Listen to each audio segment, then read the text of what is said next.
Yes. Can I ask you a little question? Yeah. Before we get on with this podcast. Mm-hmm. What is generally the age at which you're allowed to drink alcohol in most states in the US? 21. What episode is this? 21! Episode 21 of the More Than Mostly Comedy podcast. It's like Mostly Comedy, but it's more than that. If you want more Mostly Comedy, or if you want just more than just Mostly Comedy, this is it. Something else other than Mostly Comedy. Yeah. This is what you get. This is what you get. Us talking like this. Just like this as we are now. Yeah. Now, before we start properly, just let you know, there are 2 other episodes that are still to come that are not available yet online, 19 and 20. But we felt, and I think we had very good reason as well, that we needed to jump right ahead to this one. Yeah. Because good tonight, reason. very good reason, 2 very good reasons, Glyn. Because tonight, I don't know if you're aware of this, but we interviewed the literal household names that are Paul Daniels and Debbie McGee. What? Did you not see this? I did. I was there. You were there. You said words. I said words. I don't know what order they came out in, but they definitely were words. You were largely coherent. Good. Which was glad. Good. Yeah. But yeah, amazing. Got to speak to these 2 people who we are huge fans, as becomes very evident during this interview. Yeah. But rather than waffling for too long, let's just get on and hear it. Let's just hear. I really want to hear it, so let's do it. Let's do it right now. Here we go. Well, good evening, ladies and gentlemen. My name is Paul Daniels, and I'm sitting here with Debbie McGee. The lovely Debbie McGee. I'm Don't sorry, forget the lovely. the lovely Debbie McGee. Now, I have to say, we can't give that description to either of the 2 that are about to interview. No, Laurel and Hardy springs to mind. I thought you were going to interview us, so I was hoping for... I like the switch around. Yeah. Well, as they just said, we're delighted to be sat here with Paul Daniels and Debbie McGee. I can't believe it. Exciting. I am a little bit... A little bit what? Starstruck is what I was going to say. First off, I have to say, and it's awkward, but genuinely, Paul, you are the reason that I decided I wanted to become a performer. Completely the reason. And we actually said that... I should be on commission. No, hang on. I really should be on commission here, Debbie. Then I could buy more shoes. Oh, shut up. So basically, it's your fault. Yeah. But we were both saying, actually, that probably our first experience of performing was through the magic set. Really, your magic set, and probably the first time you did anything showing your family. Well, we were talking the other day about it, and I said I think my first ever experience of performing to anyone was using the stuff from your magic box, the Paul Daniels magic set. So it was quite funny when we were both saying the same thing. We were like, hang on, that was the first time I ever stood in front of someone, even if it was my mum and dad, and performed something. So and they're quite critical, aren't they? Yeah, so yeah. They weren't happy. Yeah. They didn't get a psychiatrist in for you. That's what I would have done. Yeah. And I actually took it a bit more seriously than you, didn't I? For a while I was very into magic and I wanted to be a magician. And we will get to interviewing you in a sec, but I just sort of have to say this. Why can't we do this as the interview? That's what I want to know. Well, we can do. I find this far more interesting. Oh, do you We'll think? tell you about us. Because I know what I've been up to. This is true. What have you been up to? But, Since we were born. Start from the beginning. but yeah, no, it basically, through magic, led me into acting and everything else. But I entered competitions and did my thing. And thanks to you, I won a holiday to Weymouth. And all expenses paid, holiday to Weymouth, to compete in a final of a competition that I then didn't get any But further. Weymouth is fantastic. That old harbour Yeah. is phenomenal. Yeah. And there's a restaurant on the other side of the harbour from the theatre that we used to work in. If it's still there. And Malams. it's still there. Malams. And it was just a great restaurant. Yeah. Yeah. We What stayed in a wine. nice hotel on the front, didn't we? We as did, well? yeah. We used to work on a show together, and we stayed there, didn't we? Yeah. Yeah. I'm trying to think. It wasn't a very nice hotel, was it? Oh, have I built it up? Yeah, I can't remember it being that nice. That hotel. The theatre's lovely. I can picture the theatre. It's kind of round the bay. The isn't it? pavilion. Really I nice. was playing Buddy Holly in the show as a Buddy Holly thing, but one day the vehicle carrying the glasses and the costumes was stuck in traffic. So it's a situation where we're at the theatre and it's like, but I can't be Buddy without the glasses. Oh yeah. So they arrived in the end. And Yeah. but anyway, Could have drawn them on your face. just get a Lack of tattoo. sideways thinking here, Debbie. This is true. Yes. I was going to ask actually. So you saying about David saying about winning a competition because of Paul Daniels. Does that mean you used his magic trick in the act that you did? Therefore, do you owe him money for winning that competition? Bring that up now. It's intensely awkward. I'm just saying. No, it was more that Paul inspired me. Oh, okay. Right. So it wasn't specifically a trick from his box. No, tricks. no, from Davenport. Anyway, enough of that. There goes me commission, Debbie. Yeah. But we were going to ask you, because for us as kids, the magic set really made magic so accessible for a new generation of people. How was it for you? Because I presume when you first got into magic, what did you do? What was your route? I am from a beautiful village in the northeast called South Bank. Okay. and it's got palm trees around the duck pond, and it's the most polluted, or it was, there's a lot of it gone now. This is an old gag, isn't it? You know, they pulled it down and built a slum. They've improved it. It's, and I was the only boy in the town to get a scholarship to go to Sir William Turner's in Redcar, which was a grammar-based school. And that was really interesting, because as I walked through the front door, little Scruffy Daniels, in my uniform that my parents had scrabbled their money together to get me this uniform, and all the masters it was an all-boys school, all masters were in cap and gown, and I looked at them and I thought, wow, these guys must know more than me. And they instantly had my respect. Years go by and my own kids were talking about John or Fred or somebody, and I said, well, what does he do? You know, he said, oh, it's one of our teachers. And I was horrified, you know. How can you respect somebody who wants you to call him John or Fred? There we go. The way it was. But that doesn't say how you started magic. Who cares? Well, I'll tell them then. Yeah, go. Go on. Oh, ladies and gentlemen, the lovely Debbie McGee. When Paul was 11, he went on holiday to Old Byland. Isn't that right? And it was very rainy, and he was staying in this lady's house, and he found a book on, it was a Victorian book that had magic tricks and other things that boys could do. Right. And so there was a magical trick in there that he learnt, and Paul was very, very, very shy. But he found... I still am. What do you mean? He was very, very He shy. was, yes, in capital letters was. And he found that showing tricks to people helped him overcome his shyness. He had something to connect with them without having to make conversation. Right, yeah. So that's how it all began. He still does that trick now. Yeah, I do. It's funny you should Time say to that. time. It's not in the show tonight. No, like the last year's tour you did it, I think, or And the that year was the before. first trick you learned? Yeah. Yeah, it's been on Kellogg's cornflake packets and everything ever since. It's in crackers, you know, Christmas crackers and all that. But I've altered it somewhat. But it's still a great trick, and it got me a TV show. Really? Many years later, I was on a train, and see, Debbie, I have been on a train, and Yes, there's a private joke there. Okay. He doesn't go on trains I don't now. go on trains, and so I wanted to, and somebody said, show me a trick, so I had that in my wallet and I did it, and the guy sitting opposite turned out to be a TV producer, and he said, can you do that again? And I did it again, and something else, you know, so you get the jobs. Yeah. We were going to ask you actually, because when it came to doing the Paul Daniels Magic Show, was it sort of an unusual concept to pitch a sort of a solely a magic show? No, it wasn't.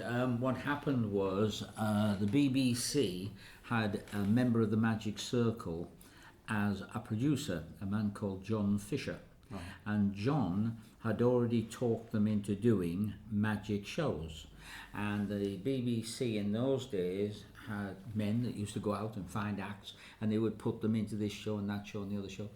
Now, in the meantime, while that's going on, I had been working the clubs and this and that, and I had decided, after about 4 years really, that I was better than the clubs. Right. And so that wasn't conceit, that was people saying to me, you know, why, Hinny, you're a great act, like, you know. And I'll translate that for you later. And it was just, I went for it. I found a good PR.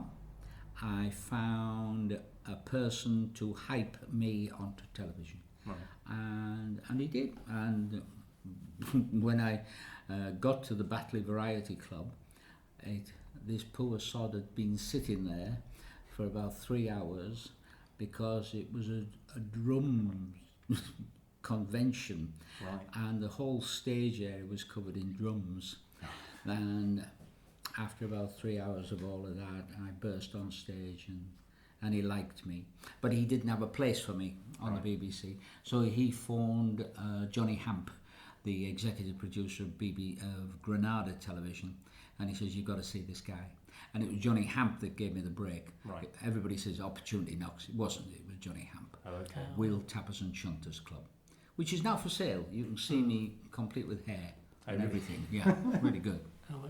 So Opportunity Knocks then actually wasn't the thing that got you into TV? No, Opportunity Knocks. About 2 or 3 weeks before I was due on, I got a letter to say I would be coming second.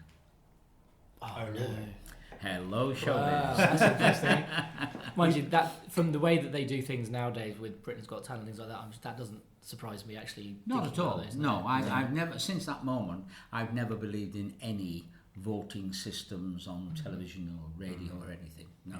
Because also, it makes sense. It is a business television. Yeah, They yeah. can't just leave it to luck. They've got No. to give a good programme. No, that's true. And if Yeah. it was just left up to the voting, it could end up any kind of competition programme Yeah. would be boring. Yeah. Yeah. If everyone went for everyone who was just amazing, actually you might end up with one type of act. Or Yeah. Yeah, it but just you becomes can't. a bit- You really can't put a singer up against a juggler. No. That's No. a nonsense. Yeah, You know, yeah. you can't put a comic up against Pavarotti. You know, that can't happen.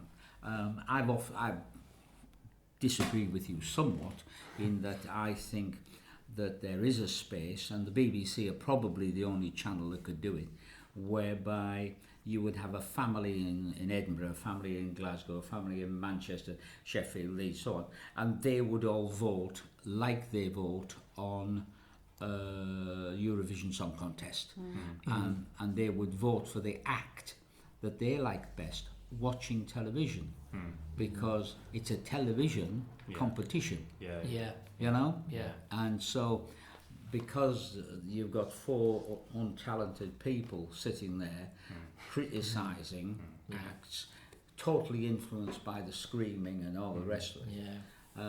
and whether they've signed the contract or not, it's not fair. I also wonder whether it might make people decide not to go into performing, because suddenly it creates the impression that that's what an audition is like, whereas generally when you go to an audition, people Yeah. aren't nasty to your face. You know, it's away from the room, and I just wonder whether that sort of... Do you know what I I mean? don't think Encourages it that. does, because No. people that succeed in the entertainment industry in whatever field are not always the talented people. No. It's always the people that don't give up and just Yeah. take rejection after rejection and just keep knocking on the doors and keep pushing and pushing for work. Is that why you said yes to me? Could be. I just thought I'd ask. But you know, they're No, the you know. people that, you know, we've been in the business a very long time. Yeah, yeah. They are the people that succeed. People say, oh yeah, well they're lucky. It never is to do with No, luck. no. Yeah, there's the odd lucky moment. But the people that we know that have kept working is because they haven't just left it up to an agent and they've pushed and pushed and pushed. Yeah. So I think that those sort of programs like Britain's Got Talent, I think people that are put off, if they're put off because they think auditions are like that, would have given up at some point anyway. Yeah, true. Yeah. There is that's true. that. That's Yeah. just my personal Yeah, opinion. it's that they're just taking a shot at it, aren't they? Rather than Yeah. actually going, this is something I seriously want to consider and keep. Because like you say, Yeah. you do have to get used to rejection. Yeah. It's just part- It's Yeah. not an part of easy it. business, No, no. no.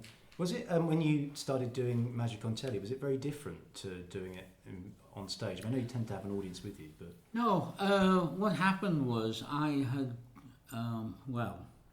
until the age of 30, I wasn't in this business. I did work in men's clubs and on the side and jobs like that, but I had an accountancy job.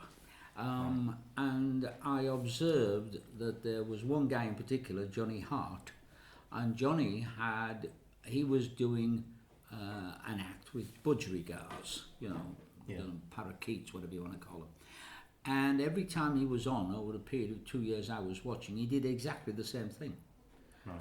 And I was listening to my friends around, and did you see The Magician last night? But they never said, did you see Johnny Hart? Right. So I knew when I went on TV, I would try to do a different act every time, Yeah, yeah. which seemed to work. Yeah. Also, because your background with the Middlesbrough Circle of Magicians was learning different things. You name dropper. Yeah. You are. I know. Yeah. No, it was a great. The Circle of Magicians in Middlesbrough was great. They all wanted to perform. Right. You know, whereas the Magic Circle in London, they are not bothered about performing. Well, their first question, oddly enough, is very Yorkshire. How much? You know. Whereas in Middlesbrough, every 2 weeks you had a meeting, Right. and of those every other week, of those 2 weeks, was a competition. And so everybody was up and trying and trying to earn points and stuff. Yeah. And it was a different theme every time. I thought Yeah. that was a good idea. So Okay, it'd be a liquid trick you had to do, or Right. a trick with silks and. But surely that's the only way you can hone your act, though, if you're actually doing it every Yeah. rather than- It's the only way to learn about magic. Yeah. I mean, is to do all the kinds of magic. I Yeah. mean, we've talked earlier before this interview about Dynamo, who I think is very, very good. Now, Dino is brilliant. I haven't seen the latest show with a deck of cards, Right. Yeah. but he's not so good at stage presence and stuff like that. Yeah. And so what's happened is the pop industry spots these guys at parties and think, oh wow, we'll make a TV show, then find out they can't do it, you know. Yeah, So they've been training him for about 12 months now. Yeah. Really. I have to say, we were watching a little bit of, because we both used to watch Whizbit as well. Yeah, reminding ourselves about it. It's one of those programs where the theme tune sticks in your head and you think, I know, what was it? I'm trying to remember the actual detail of the program. Well, for the nation, I shall now reveal. Oh. Bum, bum, bum, bum.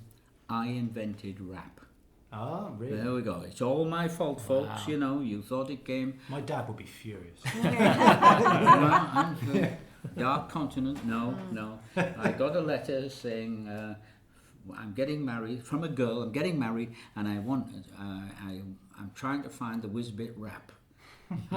Whizbit rap. I mean, I did all the voices and everything, you know. Yeah. And so eventually, I took the tapes out and I put it in, and it was. Once I was a little bit.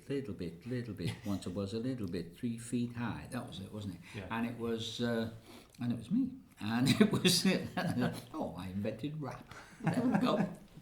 But I was thinking, we were watching a little bit the other day, and I just loved the fact that you always would sort of sit back on it. I really like that sort of gentle but funny, and just it's like a performance to you. I just think that's a great thing when so many things are so very showy. And obviously, you did all the illusions. No. I just love that sort of. No, that was from watching the Max Bygrave show. Oh, really? Very, very early on in my career when television was coming through.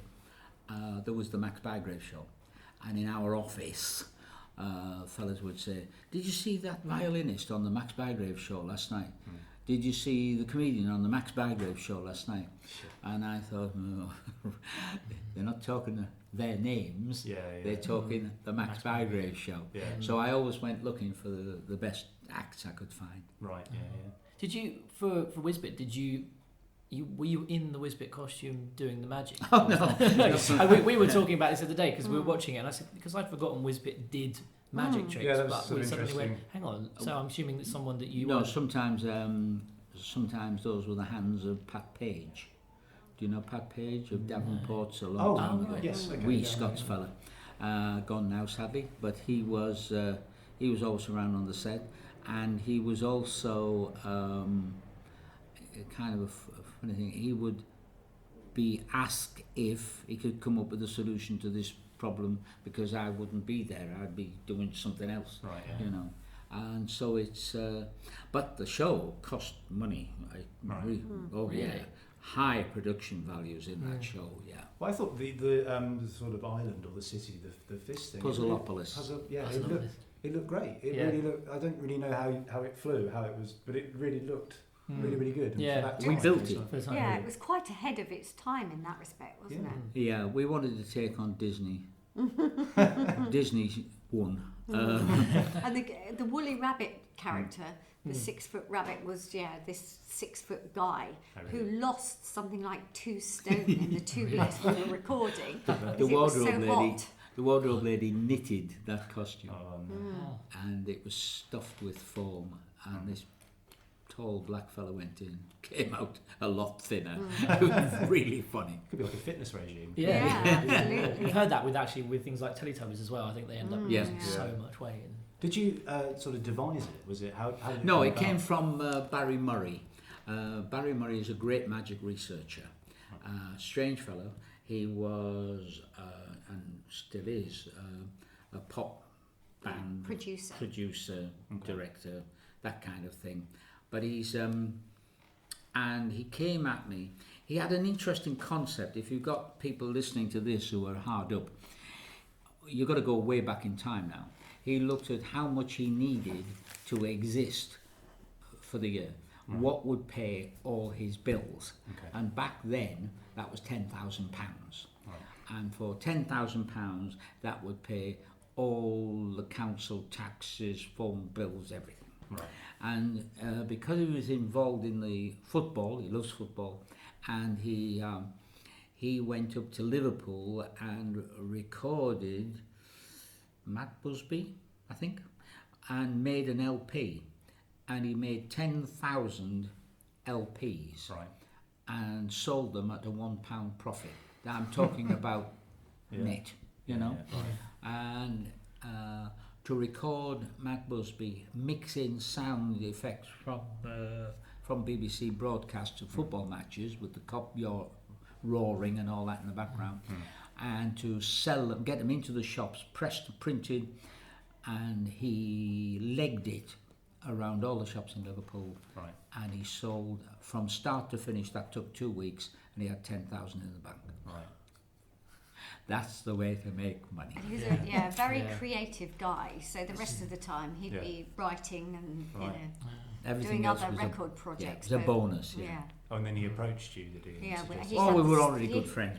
He had the idea for the story, didn't he? Well, then he decided he would help the Magic Circle by making an LP for the Magic Circle, and it was an LP of magic tricks. You would play the LP, and go and find the spoon in the kitchen and come back and do it. So it sort of talks you through the method. Well, no, you just were told what to do and the trick worked. Oh, I see. And while you're listening, you're sort of learning the trick, and then by the end you go, well, you're doing it. You're actually doing it. You could then go and show somebody else. But he needed somebody to link it, because he got Alan Jackson doing one track, Ali Bongo doing another track, and he finished up in my house, and he says, it's just a lot of little bits, and I need something. And I just read a short story about a spaceship coming from outer space, and the scientists were also excited, but they couldn't understand it. And when they ran outside, because the spaceship had landed, there was nothing there, and they'd stood on it. And the reason they couldn't understand it was because these were little tiny people, and because they were very tiny, they would talk like this, talk like that. So, and from that short story, I came out, I said, well, what you ought to do is, hi there, my name's Wisbit. I come from the planet of Wow. I'm only here for 1 year. One day I live with my friend, Woolly Rabbit. And so the voices came from that. We'll have to show you when we go back into the theatre, because there's big gates that lead into the archway, and before this gig I always refer to Wisbit when we go through it, because it reminds me of coming into the so and now bizarrely we're leading you through there, which is just so surreal. Well, but you ought to, the guy we said goodbye to as we came out here, he should be asking us a riddle. Yes. Do you think? Let's go back in. Let's do that. Let's phone it in. Phone it. But it's such an iconic tune, though, isn't it? Because my wife's cousin the other day, without knowing that you were coming here, she lives way in Sussex, just started singing "Ha Ha This Away," and I said, "It's funny you should be singing that." It's one of those tunes, isn't it? Those people just without thinking about it. I own all the rights to Wisbit. I do. I own it except the music. Oh, really? Oh, And Barry insisted he wanted to keep the music. Okay. Fabulous. he knew. And I always thought it was Papa This Away, and now I'm thinking, Wait, Wait, is it Ha Ha? I wasn't a true fan. I hadn't really done my research. Yeah. So Debbie, what was your background? Because were you a dancer to start with? Yes. I trained at the Royal Ballet School, Right. but I also trained in every form of dance. Okay. And then I became a classical ballet dancer, and I went to Iran because they were paying lots of money. Right. But I had to get out of there because there was sort of like a revolution going on. Came back to England and just needed a dancing job and got put in the Paul Daniels show, but I didn't know who Paul was, Right. and I didn't like magic. Oh, really? Yeah. Have you changed your opinion So now? there we after- go. I still- only like good magic. Well, there you make of that what you will. Yeah. I'm very fussy. Yeah. Yeah, I'm very fussy. But Paul, when we were doing the TV series, Paul would always ask me what I thought of something we were doing, because I looked at it through the eyes of somebody who wasn't looking at the trick. I was looking at the performance because of my background. You know, I looked at the whole picture. Yeah. So, in fact, in the last few series, it was me and the director who, would, if they had any close-up magicians coming on, that we would go and they would show us the repertoire, and I would choose what they were going to do on the show. Oh, wow.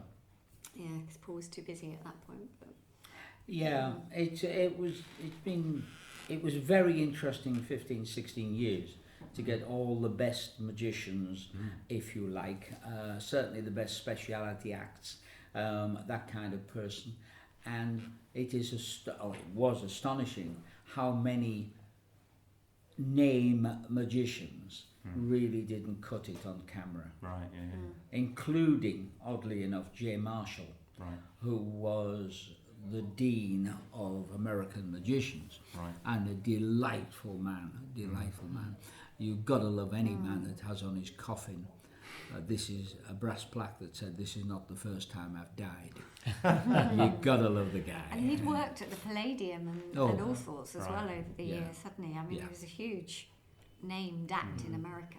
But what was it that meant they didn't transfer onto TV then? They What didn't. about their No, cameras act? don't like everybody. Is it just their look or the way they sort of Well, performed the routine, do you think? What they or- call her? The Copperfield was going out with. Claudia Claudia Schiffer. Schiffer. Oh, yeah. Claudia yeah. Schiffer. You see her live, she's all right. You know, the camera loves her. Yeah, I suppose. That's And it. also, some people don't know how to work television Yeah. who've worked in theatre for a long time. Yeah, yeah. And in theatre, you have to work so big because the people at the back have got to understand your gestures. And if you work like that on television, it's far too big. On television, it's a small screen to a couple of people in their living room, which is Yeah. what Paul always tells people in his master classes. Right, yeah. Is you have to, the best book to read if you've never done any television is Michael Caine's book on acting, Right. teaching about film cameras, but it actually tells you about working in front of a camera. Right, yeah, yeah. That must be a challenge then if you're then working with a live audience in the studio, but also for camera. So you're sort of doing a bit of No, both, or no. you just Primarily, perform a to camera? television show is for the people about 12 feet away from you. Old money. 12 feet away. That's right, we do feet. Yeah. We do feet for distance. Yeah. Yes. And there's 2 or 3 of them sitting on a settee. That's the audience, not that mass in Yeah, the yeah. studio. And that's why my TV shows work so well on telly, because I would talk to you with home. And that's the thing I meant about watching that little Cripple Whisper and that sort of talking Oh to yeah, you that thing. definitely. Yeah. There's also the thing I know John Cleese was very insistent when they made Fawlty Towers about not playing for the laughs in the room, play for the laughs at home. Yeah. Talk over the laughs, because at home you're not going to be laughing for that Yeah, long. the I guess audience it's in the same. studio is just to give it atmosphere. Yeah. If you don't have an audience in the studio, this sound comes across very dead. It's like being in an empty room and the echo.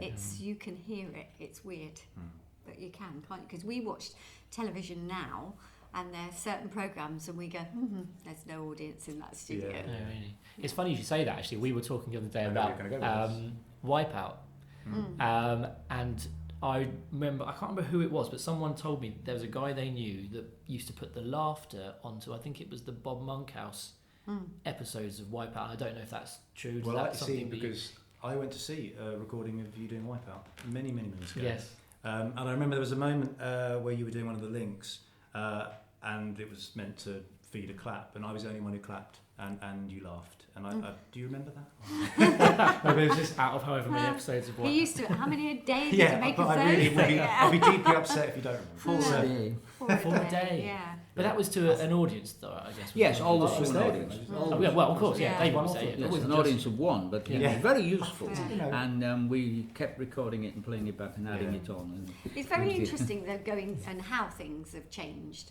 because going back then to the 80s when Paul did Wipeout, late 80s, in America they would do 4 a day. They Right. were doing that by then.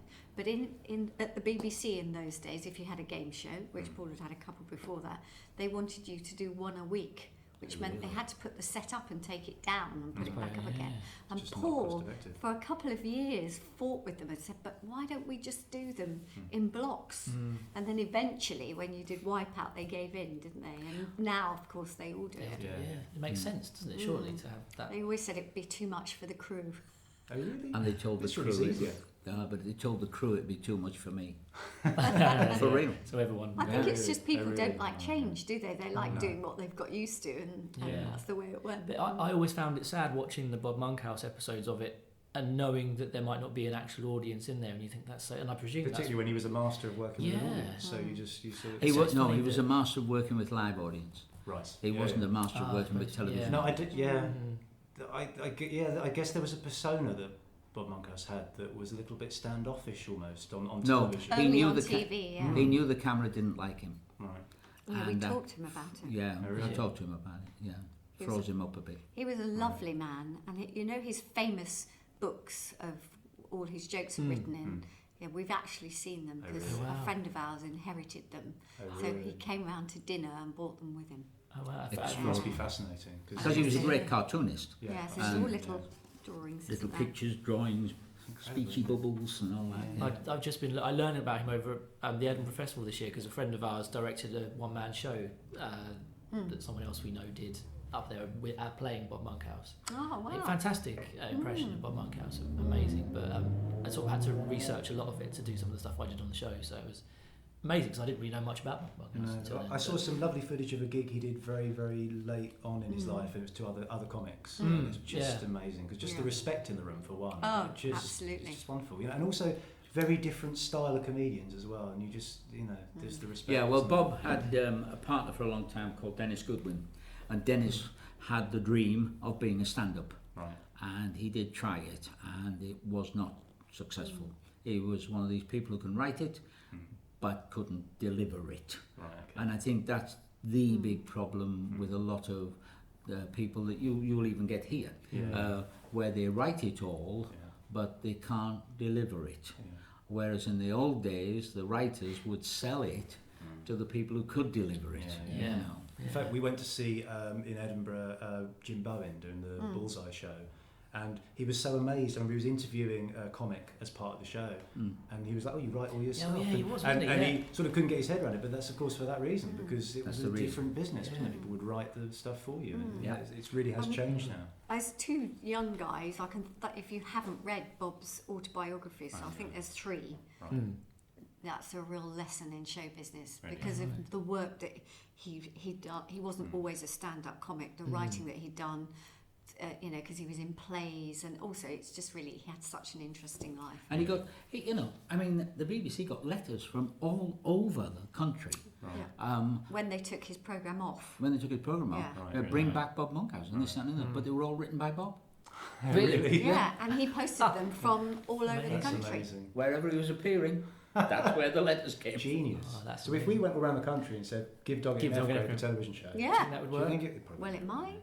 You never know. Let's try it. We'll Worth try it. We'll I'll try do it. it. It's worth a try, Yeah. isn't it? Everything's worth a try. We've seen them live. You should. Yeah. Yeah. Have to learn different handwriting. Yeah, Run with yeah. our feet and stuff. Yeah. We won't keep you much longer because we've Gotta just go do a show. given you a break really as well. But how did you get into presenting game shows? Was it a strange transition to go into something where you weren't performing magic? Nope. No. All right. Johnny Carson. Yeah. He was the great Carsini before he was a TV host. Who else was on there? There was Carson was the biggest, and then there was a little slim guy. He had a lot of magicians on as well. He was a magician, and so when they came on to me and said we want more magic shows, I said no, I do 10. That's it. Bump. I'll do 10. I'll do a chat show. And they said, oh no, don't be ridiculous, you're the magician. And because you do get pigeonholed. And so I said, well, I might be the magician, but you know, if you go to America, Johnny Carson is the #1 man. There's nobody has matched him when it comes to presenting a chat show. And so they went to find any kind of game show for me, I guess. And a guy who we'll be seeing on Sunday, Howard, he came in with a stack of cassettes. Try this one, try that one, try this one. And I said, well, I like that one. And that was how it began. Right. And after 3 or 4 years of that, I said, no, we've done that now for 3 or 4 years. Let's switch to this one. Yeah, because the first one was Odd One Out, wasn't it? Yeah, the first one was Odd One Out. Then the second one, I think, It was Every Second Counts. I love that one. That was great. I mean, Every that was very Second much our Counts, yeah. era, wasn't it? Yeah. Every Second Counts was a great game. Yeah. And And then Wipeout. then Wipeout. And by then, I was moving on. I had time to move. And the reason Paul stopped doing Wipeout and Bob Monkhouse started doing it was because the guy who owned Wipeout sold it to a different television company. Oh, okay. And they just then said, "Ooh, Bob Or Monkhouse, production company. Did it stay on BBC One? It was I can't BBC? remember. I seem to remember it went to being like a lunchtime type daytime it show. changed. Yeah, again, you're back to television management, and at the moment they're being taught by media study people who have never actually made a TV show, and so they don't really understand the regularity of what they're doing. We watch antique shows because they're on every day at exactly the same time, doing exactly the same thing, saying the same words over and over. Game shows have gone the way. There's only one great game show on at the moment, and that's The Chase. Do you not like Pointless? Well, Pointless is all right, but you went to university and I didn't. Oh, I did. Well, I create the impression I did. Yeah, It's just we really did. screaming. Really It's did. not- yeah. The reason we prefer The Chase to Pointless, Yeah. and when Pointless started, we both liked it a lot, and we still do watch it from time to time. time to You know, time. it's still, but The Chase is always entertaining because Bradley is an entertainer. He is so good. And he's on the side It's all about of him. the contestants. Yeah. Yeah. Where Yeah, Pointless, although I think Alexander and Richard, isn't it, do a good job, it is a university type of humour, and it's very samey. Yeah, it's very Yeah. dry as well. Very, Yeah, very dry. you know, and I do understand it, but it's very samey. So, you know, it's like watching Eggheads. It's the same script every day. And Pointless isn't the No, it's same, true, actually. but it gets a bit I like samey. the way the guy, you know, the team of Eggheads get beaten, and he says, "Well, Eggheads, who will beat you?" And I think they've just beaten you. Exactly. Did you not just see? Yeah. It's bizarre. Did you not watch your own show? Yeah, it's bizarre. I think you saw Bradley Walsh in Panto as well. But I saw him in Panto. actually saw him at the theatre down the road. Just he was a friend of someone who was doing like a charity gig, and he just came on and did just some chats with the audience. He was just brilliant, off the cuff, absolutely no script. There was no real reason for him to be there other than just to present something. But he was just amazing, and that's the first time I'd seen him on stage. And I've But, seen I him in mean, he Panto did, since, you but know, it's he just- was a comedian. He's done acting, he's done everything, Yeah. and he can do it all. Yeah. But also, he's got the experience as well, and he came from a time where you were being directed by people that knew how to direct. Yeah. You know, But those sort of people seem to have reappeared on TV. They sort of went away for a bit, and now they seem to have come back Yeah. again. Bradley Walsh and And also I the can't think Strictly, of anyone else. suppose, But I suppose Strictly brings Bruce. those sort of things back, and the variety. yeah, there is a people who bit more. Yeah, There is. Yeah, And I think that's great with Strictly because it shows that people are still interested in Yeah. variety and how, you know, and obviously you did it yourself. So Yeah, I have no problems with walking on the stage. I don't know if you know Voronin. He's a Ukrainian guy. He really could have taken over from Danny Kaye right. many years later, but he could. He's very Danny Kaye in his style. Right. And he says, "I love to watch you." He's when he talk like this bad, you know. Now he's much better, but he said, "I love to watch you. It's like watching the fish in the water." This is me on stage. Oh, thanks, Warren. Yeah, great. That'll do. I'm a big fan of Bruce Forsyth as well, and I just love to... The King. Yeah. I went to see his one-man show, I think it was 2 years ago or something, at the Royal Albert Hall, and it was just incredible. I mean, he just had the audience just like that for 2 hours. Wherever he wants them. It's just beautiful to watch. It's just amazing. On Strictly, a few people have said to me, oh, you know, they didn't like him on Strictly, but that was because he was put with somebody else, who's, as Paul said, this is Paul's words. He's not a double act, and she hasn't got any comedy experience. And also, they made him read off an auto cue, which he's never done, because where we came from in television, you learnt your script. You didn't have auto cues. And so, therefore, it didn't do him any favours. But when Paul did Strictly, I obviously went every week to watch in the audience. Bruce would come into the studio and do half an hour before they started recording, and was sensational. It was the best bit of the night. I remember, I've heard that said before, because I luckily got tickets for Strictly semi-final last year, and I was saying to my wife when we were there, I said it'd be great if Brucey was still here, because I can just imagine how that would have gone that bit before all the live shows started. He used to come in and just light up that studio. I mean, it would just take off. I was so excited when he walked on, like nearly crying, because it's just so perfect to see someone just at the top of their game, doing their thing, still doing it. Which is the same for you. Well, he was the one. People talk about Miranda talking to the camera and all that. And if you go back in time, you can see people like Jack Benny, George Burns, and they would talk to the camera. And Brucey, more than aware of this, insisted on one camera locked off, recording on a separate machine, that at any time during the show he could just turn and talk to you at all. And then they would edit that in. Absolute master at his craft. How was the Strictly experience for you doing it? I was actually watching it back on YouTube the other day, just to remind myself. 2010 was it? You did. I had to dance with Ola, didn't I? Yeah. But they come at you and they say, do you dance? And I said, no, never danced. Did Debbie give you some pointers though before you went in? No, Debbie can't ballroom dance at all. No, the only thing the thing that amazed me about Paul in Strictly is that he can't count or feel music at all. Right. I never listened to it. And we were on tour. I don't know how he had the stamina to do everything he did, but we were on tour in a different place every night. He was rehearsing with Ola during the day. I would drop him off and go with the stage manager and set the show up, and a car would bring him to the theatre. We'd stay the night there and drive to wherever we were the next day for him to meet Ola and me go. And in the car journeys, I counted all his music for him. We'd play the CDs, and I would say, yep, this is when you come in, and he never once was off the beat, and for me that was just incredible. But you really enjoyed it, didn't you? But Paul's not very good when he's not in control. He likes to be in control and you're not. I suppose you're just a contestant on something else where there's a lot of other not people. in your comfort zone. That's a huge thing to do. But I don't trust the judging. No. Oh, really? I don't trust it. I asked one question, and that was the week I was off.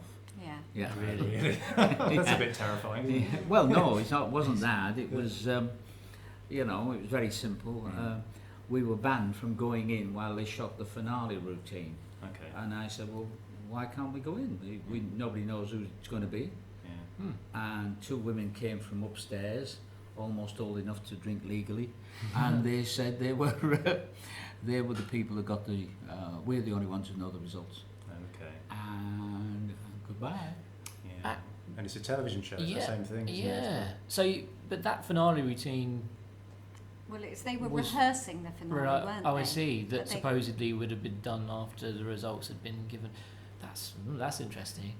It's always interesting. I know. Hang on. You gotta love television. I found it fascinating watching it live and the way how tight everything was. I think they did a bit of Sunday night show, then they went into the live show, then after that they did the results, and it was just very slick. I was really impressed with how slick it was and how well put together. It is if you know what's coming. And on that note, we probably should. Yes. Thank you so much to both of you. Well, it's been really good. We can go home now. We can go home, Debbie. Yes. So that was it. That was the interview with Paul and Debbie. amazing. Yeah, and Absolutely amazing. Not I'm saying we were amazing, just amazing that we were there interviewing them. Definitely. We've had a lot of big names at Mostly Comedy. We've been really lucky with the people that we have. Yeah. But tonight just sort of blew it all out of the water.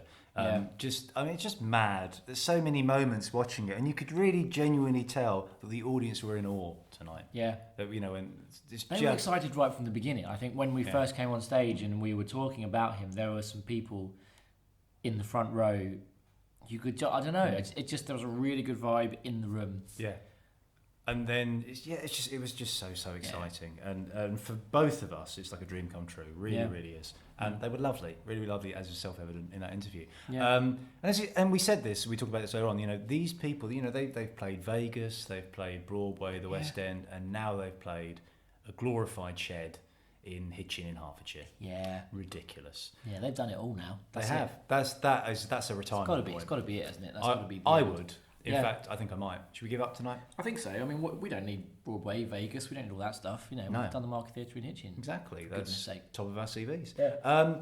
So do check out their work. Obviously, go and see. I mean, at the moment they're doing their Intimate Magic Show tour. If you listen to this show anytime between now in November and December, I of think 2015, 2015, then you might be able to catch them. and then Panto after that, I believe. Of course, they're in Ipswich this year. So go and see that. But just go and see them any which time. But to see just a trill legend. A trill, which is a make of birdseed. I know as an owner. Really? I didn't know that. I keep budgies. I know. Keep them. You keep what you I don't what pass you do them on. with hello. I keep them. You just find them and keep them. Trill. It's a popular birdseed. Okay. But what I was I'll trying bear to that say. in mind when I buy my budgies. Could you? Yeah. And keep them. I will. What I was trying to say Yeah. is that you get a chance to watch a true master of his craft. You know, it's just incredible. Really, really, really good. So do go and see that. Follow them on Twitter as well. Yes. They're both on Twitter, I believe.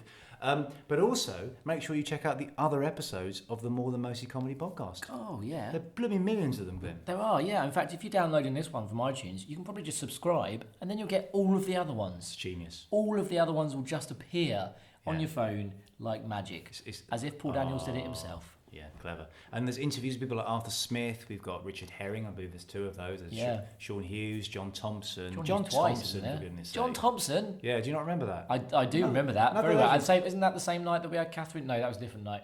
Catherine Ryan. Catherine we're gonna Ryan, say. she was there. Yeah, Phil Dupitus. Just lots of really great people. And now we've added... And all, can I say, all genuinely really lovely. Yeah. You know, no, I can't say there's anyone that I've thought, we did an all right interview, but they weren't very nice, or they didn't seem particularly happy. Everyone has been really lovely. This is not like we're ending this now. We are doing more of these, but so far everyone has been really lovely to talk to until the next one. And it's reassuring, isn't it? It's great. Yeah. And particularly, you know, tonight it was sort of high stakes, really, because when it's someone that you really, really love, you don't want to be let down. You don't want to feel, oh no, you know, and completely, not that there ever was any chance of that, but completely, just lovely, lovely people. I think I had more of a fear that I would just make absolutely no sense and come across like a bumbling idiot who just was in awe.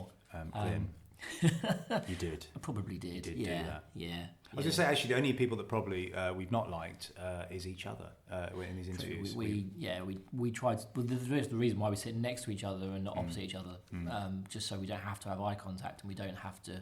We're sick of each other's faces. Yeah. We just want to see other faces. Yeah, God, yeah. But anyway, do listen to the other episodes of the podcast. Also, come and see Mostly Comedy. For goodness sake. If you've just listened to the podcast, which would be crazy, but if you've only listened to the podcast and never actually been to Mostly Comedy, come along. Yeah. We're in Hitchin. We're only in Hitchin. Only in Hitchin. At the market. No, we're not. We're at the Market Theatre at the moment. We're moving to the Sun Hotel. We're moving to the Sun Hotel.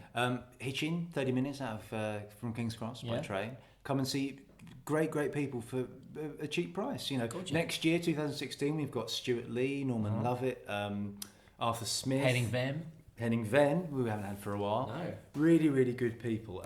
Come along and see it. Come and support live comedy. It's the best way to see it. And also go and see Paul Daniels, because go and see Magic live. It's incredible. Oh, it is incredible. There's nothing like it, and there's not. You don't get a lot of magic on stage. That's probably wrong, because you get a lot of magic on stage. but what I mean is, I haven't watched a lot of magic on stage. No. In my life, I've seen a lot of things at parties. You get close-up magicians, but to see magic on stage and to see someone of that caliber do magic on stage, it's just incredible. When we started Mostly Comedy, first lineup, me and you, Yeah.